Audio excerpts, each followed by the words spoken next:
Last week's agenda of the President of the European Commission started at the opening of the European Week of Regions and Cities, Open Days 2011, at the European Parliament, where José Manuel Barroso delivered a speech on European cohesion policy. In front of MEPs, local and regional authorities, he appealed to European leaders to explain in their country how important this regional and cohesion policy is, underlining that the money invested through this policy is not money for Brussels, it's money for the regions of Europe. Dans cette période particulièrement exigeante, je tiens à rendre hommage aux efforts importants menés par les collectivités locales et régionales. Je tiens aussi à souligner une fois de plus que l'engagement des villes et des régions est absolument indispensable pour qu'ensemble nous puissions bâtir une union de stabilité et de responsabilité, une union de croissance et de solidarité. President Barroso travelled on Tuesday to the Netherlands for bilateral talks with Dutch Prime Minister Mark Rutte. The two men discussed the crisis of sovereign debt in Europe and the reinforcement of economic governance in the euro area. During the talks, the President of the European Commission said that the European Union needs stronger governance and more economic discipline to avoid future crises.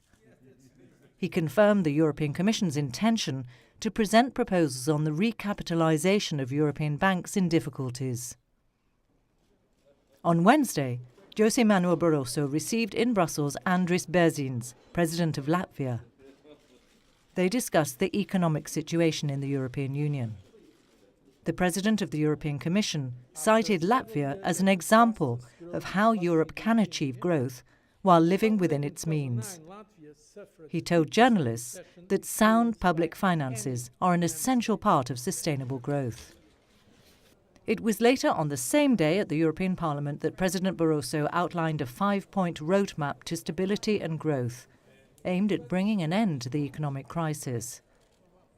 The roadmap, which will be submitted to European leaders at the October 23rd European Council, calls for a decisive response to the problems in Greece, enhancing the euro area's backstops against the crisis, a coordinated approach to strengthen Europe's banks, front-loading stability and growth-enhancing policies, and building robust and integrated economic governance for the future. Welcome to the President of the European Commission, José Manuel Barroso. Mr. President, the floor is yours. The European Council of the 23rd of October will be held against a backdrop of urgency over the threat of systemic crisis now unfolding.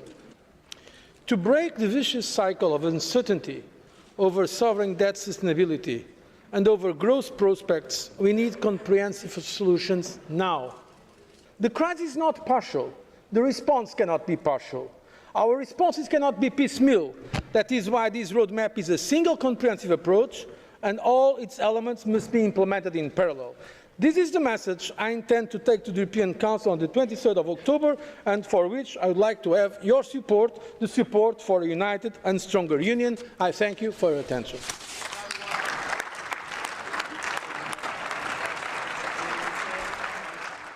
On Thursday, José Manuel Barroso multiplied the contacts with several European leaders.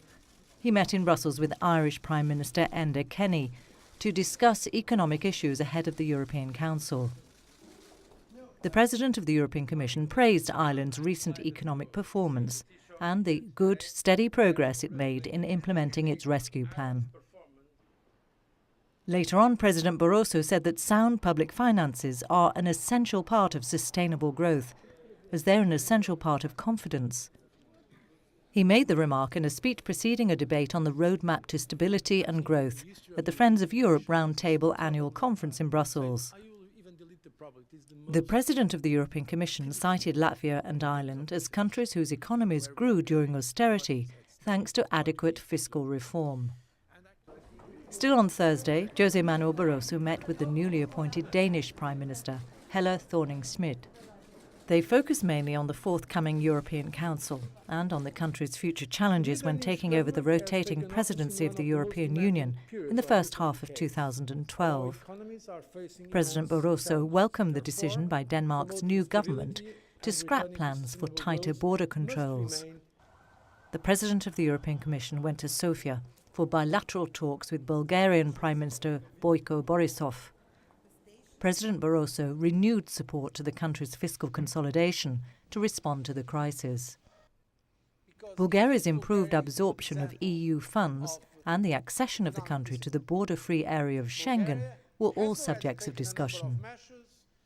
Finally, José Manuel Barroso travelled to Paris, where he met with French President Nicolas Sarkozy to prepare for the European leaders' meeting on October the 23rd. The President of the European Commission said the Euro Area Rescue Fund is now ready to use its expanded powers after Slovakia's lawmakers backed the enhanced European Financial Stability Facility on Thursday.